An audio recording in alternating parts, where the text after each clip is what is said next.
Welcome to the last breakfast. Please enjoy the video. You start by gathering the exact tools and adhesive you need. This saves time and prevents mistakes. First, remove the plastic trim with a plastic pry tool. Work gently to avoid clips.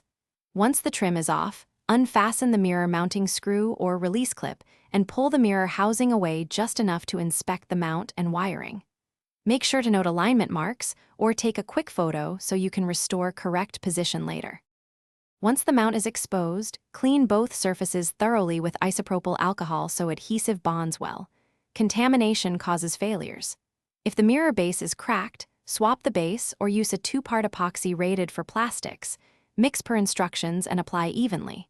For windshield-mounted mirrors, use windshield adhesive and press to the correct alignment marks, holding pressure for recommended set time.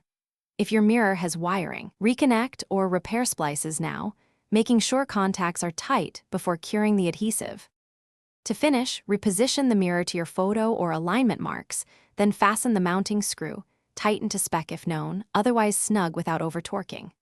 Reconnect the battery and test mirror functions, manual adjust, motorized movement, heating, and auto-dim if equipped.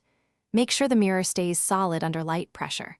Once the adhesive cures, reinstall trim, clean glass, and take a short drive to confirm no vibration. Troubleshooting tip: if mirror creeps or detaches, re-clean surfaces and reapply adhesive or replace the mount. Thanks for watching. If this was helpful, leave a like and consider subscribing. See you next time.